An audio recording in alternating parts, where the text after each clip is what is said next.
Oh my goodness, ladies and gentlemen, I have to turn this around. Why is this not working? There we go. There we not go. Good morning. How is everybody? Happy Saturday. We are officially live. We'll see if I can see the comments this time. I know last time we couldn't see them, but I love seeing your comments. So if you're out there, please let me know. I just got back from vacation. My family, we went to, hi, Jessica. Thank you. Um, we, everybody cringes when I say that we went on a road trip to Arizona because I know it's one of the hot spots right now, but I am, oh, thanks, Jessica. Hi, Ashley. Libra, Aquarius, Leo. Hello, I'm a Libra. Um, We went to Arizona, which is a hot spot, but we went to Sedona, and I'll tell you, I've probably left my house less than 5 times since March. I've really been taking this whole thing seriously. I know everybody has different opinions on it, and it can get really political. I'm not going there, but I have an autoimmune condition, and so I'm extra careful. Good morning, buenos dias. Um, so we went to Sedona, we got a vacation, a VRBO, and just did outdoor things, hiking, all that fun stuff. Divorcing a malignant narcissist. Welcome back from vacation. Hi, Autumn. Hi, Randy. And yeah, we got up, it was so hot there. We got up super early. My kids are still recovering because 5:30 in the morning, I'm like, wake up, wake up, wake up. We have to get out before the heat. And so we did energy healing. We did tons of hikes out in Sedona, and my husband got to rent a Jeep, so we went four-wheeling. But we had a great time, and I'm really happy to be back. Happy to check in with all of you. People have sent in questions. I've been a positive light in your journey. Oh, thank you. Yes, I got to relax, reset. I did work every day just to try to keep up on the emails, but it was nice. Just we've all been cooped up in the house, and it's a small house. So if I didn't have this portable office, I would have lost my mind a long time ago. um, yes, we're live. Oh, hi, Deanna. Yeah, so it was so great to get away and feel human again and not stuck in our house and all of that. So anyway, I'm going to go ahead and dive into the questions. If you are interested in sending a question for next Saturday, I do this every Saturday morning, 8 a.m. Pacific. You can send it to coffeedatewithtina@gmail, gmail.com. I ask people, don't submit a question if you have to give a lot of background, because I'm not able to address the ones that take a lot of background. I try to, hello. I try to really focus on the ones that pertain to everybody, that are more generalized questions, and because we don't have time to go through all the backgrounds. So this is a great question. Do you have advice for our significant others who want to protect us physically and emotionally when they are unable to, due to the nature of the narcissist and the courts? Do you have advice for how powerless they feel?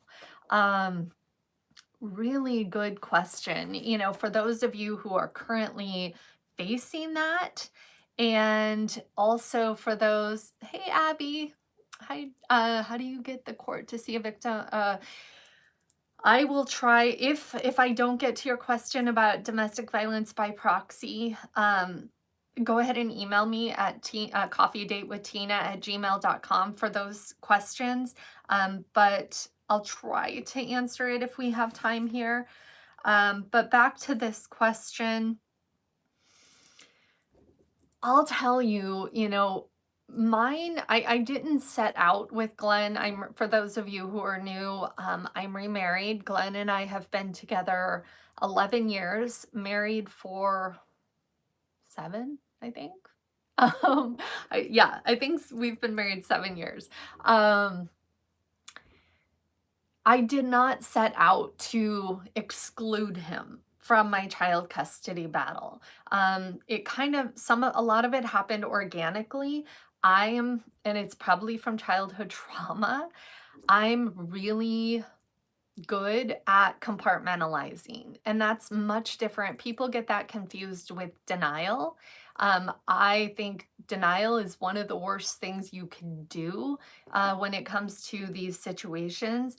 But when I talk about compartmentalizing, when I put my kids in a car on a Friday to go with my ex-husband, and there were times that I just remember memorizing every detail of their face, every detail of what they were wearing, because those were the really heightened times during my battle. Good morning. Hey, Emily. Um,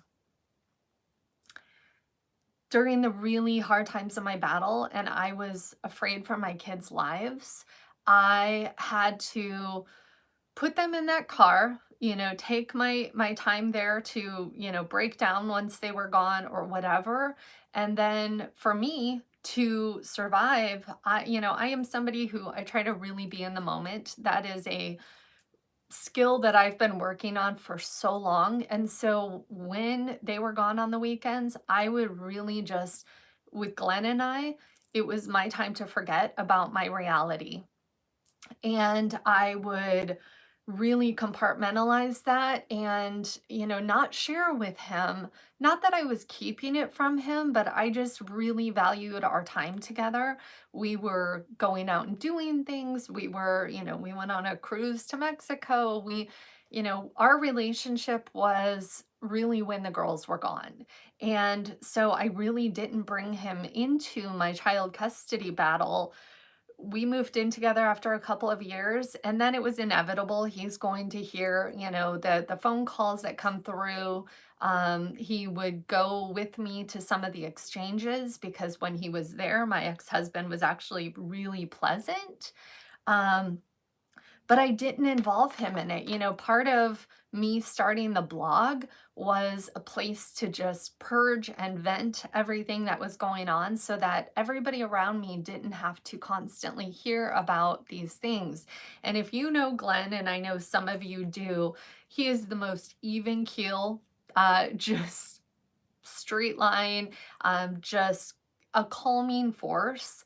Um, and I really valued that. And, I know even at exchanges, there was one time my ex-husband tried to engage him, and Glenn and my ex were on their way out to the parking lot to get the car seat to switch cars. And I was still at the park with my daughters, and my ex is trying to engage him and talk to him and manipulate him. And Glenn said, you know what? We're going to get the car seats. Let's just do that. And just completely deadpanned him and wouldn't engage him. Um, I see so many, and I see some comments going on, and I feel like I missed something. Somebody might have said they just ended a relationship because of this, or too much chaos or drama for the other person. Here's the thing.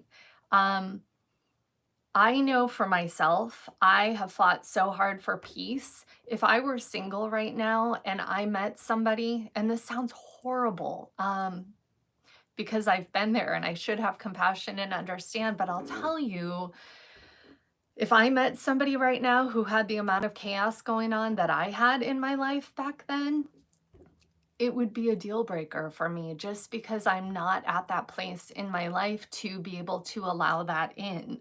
And so I'm able to see it from their perspective. I'm able to see it from the shoes that I've been in and how hard this is to juggle a new relationship and then still be dealing with this chaos. I think that the reason Glenn and I have been able to weather this is that I didn't bring him into everything. I really kept it separate. And so I've kind of gone off on a long vent rant tangent to get to the point of My relationship with Glenn, I wanted to keep it separate from all of that. He knew little bits and pieces, and as the years progressed, I let him come in at his own comfort level. But like all of you, that empath in me, I'm really skilled at gauging people, at knowing when they're looking overwhelmed. I feel like it was one of the things that benefited me in court. Where it can be a burden to feel this way a lot, to constantly be worried about everybody else. Um, in court, I was able to watch my judge and go, whoa, he's not having a good day right now. And I need to rethink everything I was about to say and tailor it to his mood. Um, I know, that compassionate person in me. I remember my ex-husband where he would just be on a roll, and I was watching the judge and how mad the judge was, and I felt like saying to him, "Stop, you're making him really mad." But then I would think, "No, let him go." Let him, piss off the judge. That's what I want him to do. I want him to set that mask down and show his true colors. So with Glenn, I really gauged it. If there were times that I could just tell it was too much, I reeled it in. The benefit of One Mom's Battle back in 2011 for me was, back then our Facebook page was so little, so tiny. Maybe a couple hundred people, and I could really follow all of their stories and they could really follow all of mine.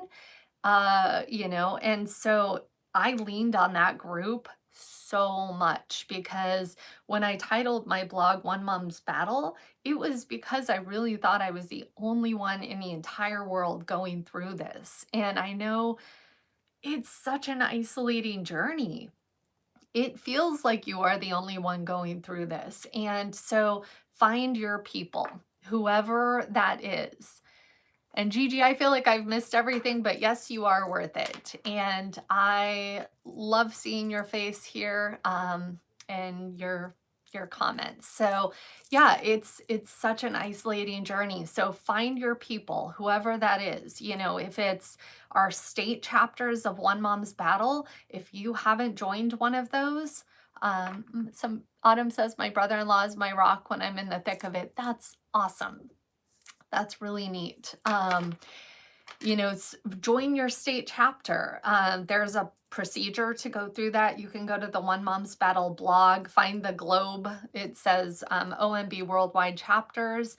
Join those. Start connecting. Some of those groups, there's nothing happening in there. All it's going to take is one person to start going, hey, do you guys want to do a Zoom call? Let's start to get to know each other. All of those things. Connecting with people, you don't have to feel isolated. Back when my journey started in 2009, there was absolutely nothing out there. There was one article by Dr. McBride, and it was called Help, I'm Divorcing a Narcissist. There were no support groups. There weren't books on this topic. Now, it fills my heart to see the amount of books, support, people speaking out about this, people being educated on this. Every single day I get emails and messages from people going, oh my God, I just realized who I'm married to. I had no idea. We all take it for granted that this word narcissism is so known in the world. It's not. There are people every day who have gone from feeling isolated to have joined us. So my personal experience, lean on those people. The boyfriends, Glenn did an amazing job of being background. I know a lot of significant others, that especially men, feel that need to protect, feel that need to fix things, and free them of that. Say, you know what, I know that's your innate desire, and I love that and appreciate that in you. But when you get involved, it's actually going to cause more issues, in a variety of levels, depending on the case, depending on the situation. So free them of that responsibility to feel like they need to step in and fix things or support you. They can support you without being involved in the day to day. So I guess that's my really long answer, but I felt like it needed some background. The next question is how this person's fairly new into understanding NPD and how to communicate with the narcissist. For those of you who have been following, did he go to court with me? If you're asking me versus anybody else on the comments, Glenn did not go to court with me for the first few years. I would say it was probably year 3 or 4 when, if he was off work, he would come with me. Um, for me, there were I'd say 90% of the time, I felt more at ease if I just went in and did it on my own. It actually made me more nervous when other people were watching. So now I don't feel that way. Now I really appreciate people, up until my very last court date when we terminated parental rights and then the adoption proceedings. I literally filled a courtroom of people all wearing yellow. For those of you who have seen the video, I should play it. I like playing it every once in a while. It's pretty amazing.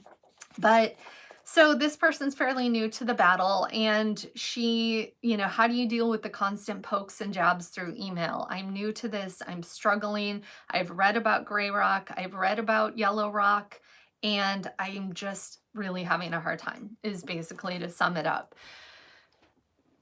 I remember in the beginning, and the video, I'll try to post it. Let me see. I'll post it to my Instagram page sometime this week. But I remember in the beginning, my aunt, I called her just in tears because I would get these emails and they were just horrific, and it would spin me. I would be a mess. And I remember my aunt said to me, Tina, stop. You know your truth. What are you doing? Why are you giving him this power? And she literally had me take, and if you're watching today, Aunt Bev, hello.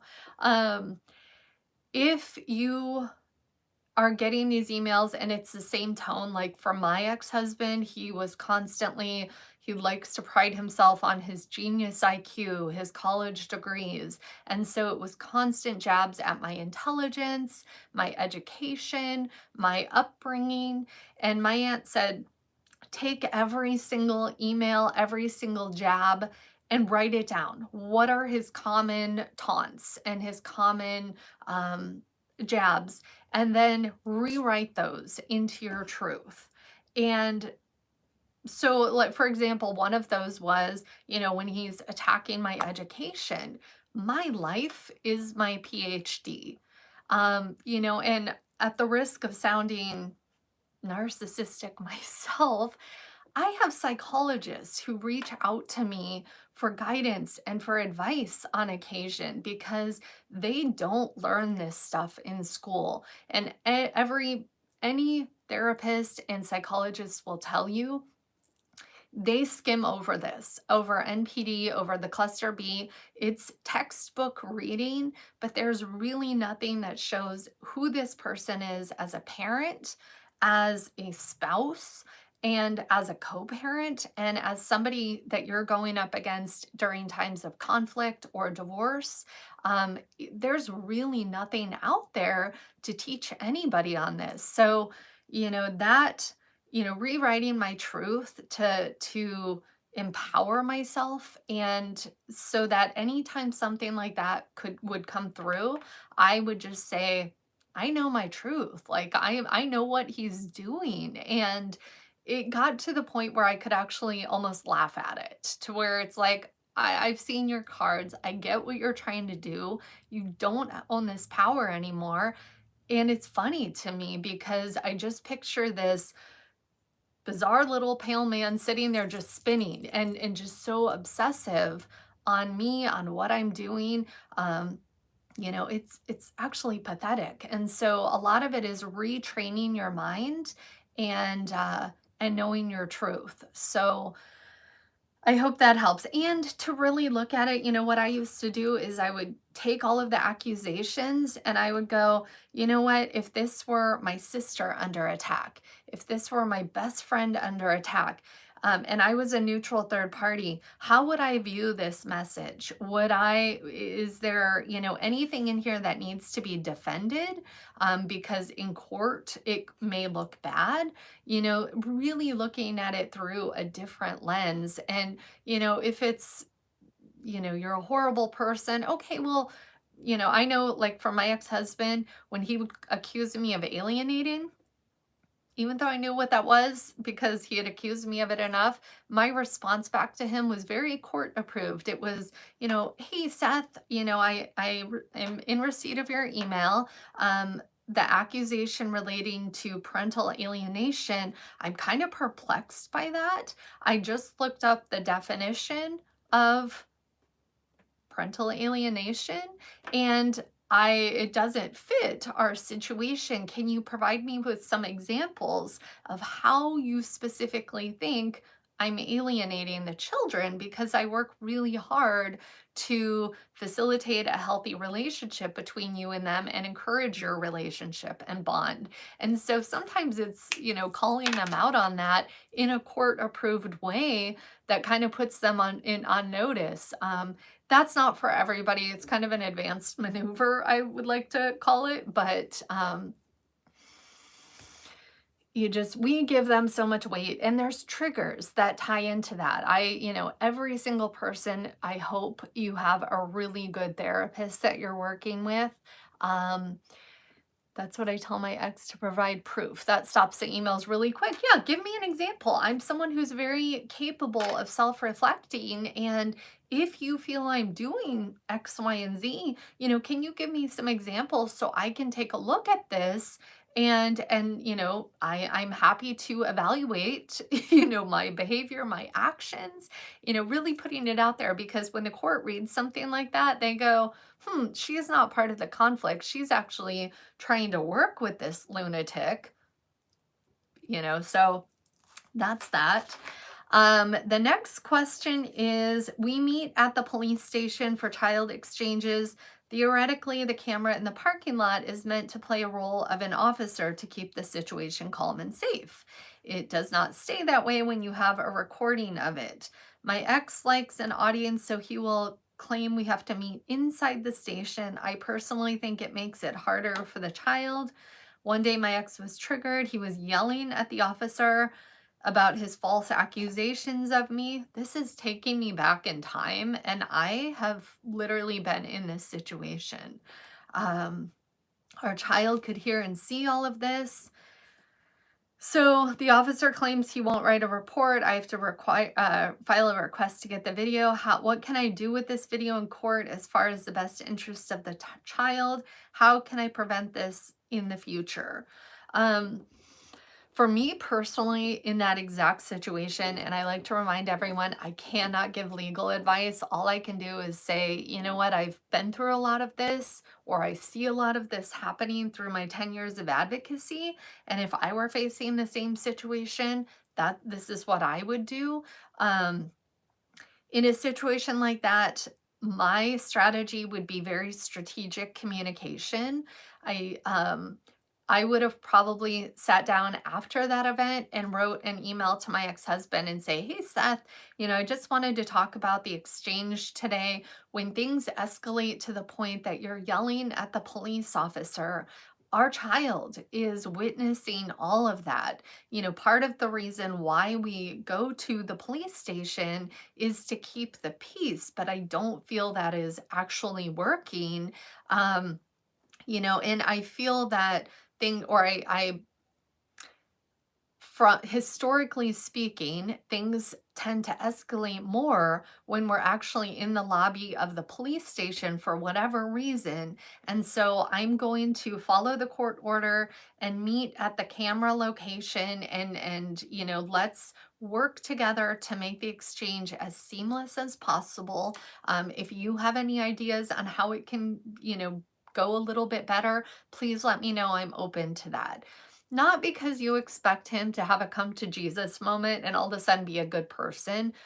My writing that would be for strategic purposes because and it's not manipulation. It is that is who I authentically am at my core level. If I were dealing with any rational person, that is the tone. That is who I am. That is what, who I am made up of. And so I'm not changing who I authentically am because I'm dealing with a lunatic. I still want to portray who I am to the court because they're the ones who read this. And then my hope is that he flies off the handle, sends me a crazy email back, and continues to show his true colors. Because if I continue to build, and this is the stuff I did, if I continue to call him out on those things in a very non confrontational way, and then I have video to show his behavior, as long as my side of the street is sparkling clean and I don't look bad on the video, which, my focus 100% was ensuring that my kids transitioned smoothly. And so I was doing the princess wave. I was doing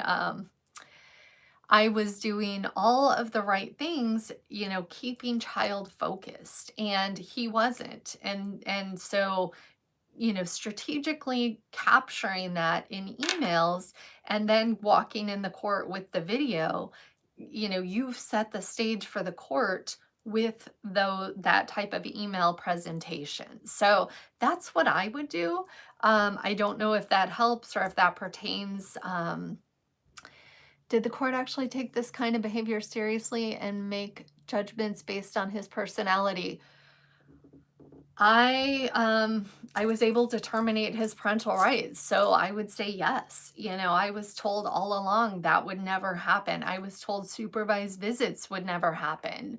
Um, I took a lot, one of the things I did because I couldn't afford an attorney, I would call our legal hotline. I would get set up with attorneys who would do reduced cost consultations or free consultations. There aren't a lot of them, but there were 3 or 4 attorneys that I would meet with, and going to legal clinics where you just pay a donation to be able to talk to an attorney for 20 minutes, whatever it was.